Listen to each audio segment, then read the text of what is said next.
alaikum. So today I want to talk to you about success. So what is success? Many people use the societal definition of success, which might lead them to not having a fulfilled life. So I want to tell you today that success is personally tailored.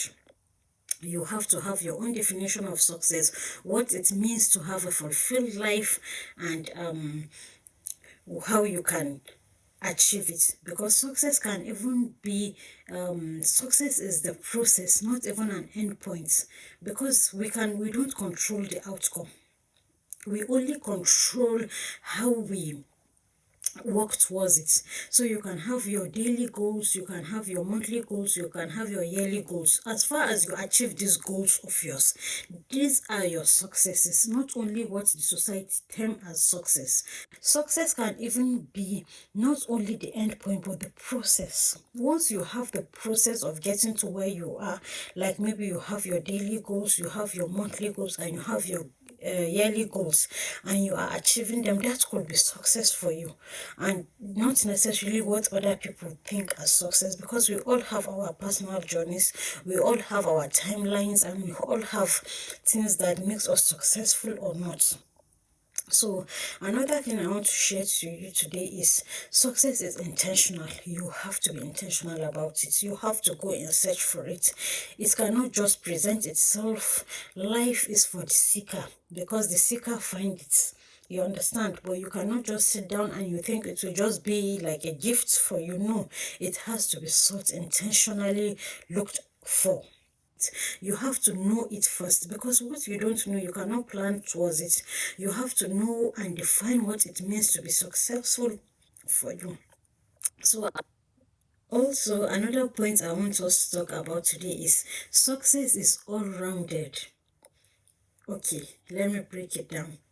So you have to know that you have to be, if you want to be financially successful, you have to be emotionally successful, you have to be mentally successful, and you have to be physically successful and spiritually successful. That is when you know that you have a fulfilled, successful life, because one depends on the other. Because if you don't have the health, you don't have the energy, you might not have feel the satisfaction, you might not have the energy to do the work, you might not even have the mental space to think what you need to think. You understand? So you have to take care of all these facets, not to be emotionally drained and be expecting financial success. It doesn't go like that.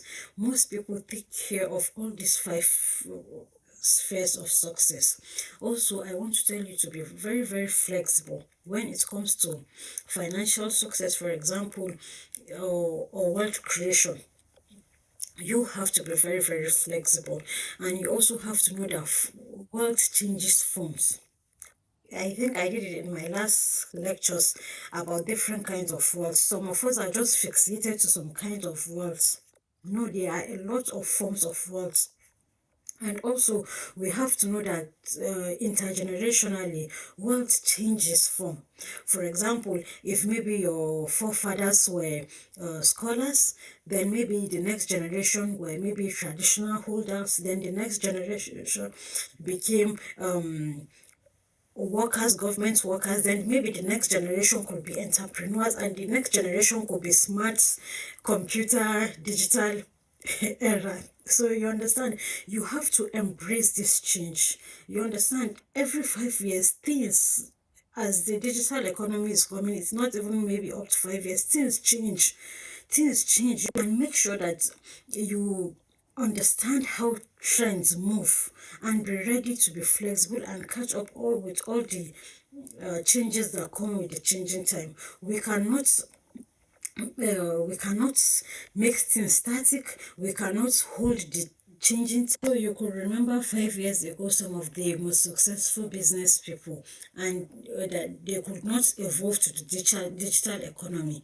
You can see how they've been outdated and all sort of things. So you have to change with the changing time. We cannot hold the changing time, but we can change ourselves. So be flexible. You owe nobody any explanation. Why are you changing business? If you can look at history of Dangote, he has changed a lot of businesses. He was into oil, into baby dairy, and a lot of things. So you can change. You owe nobody any explanation. You can change your business at any time.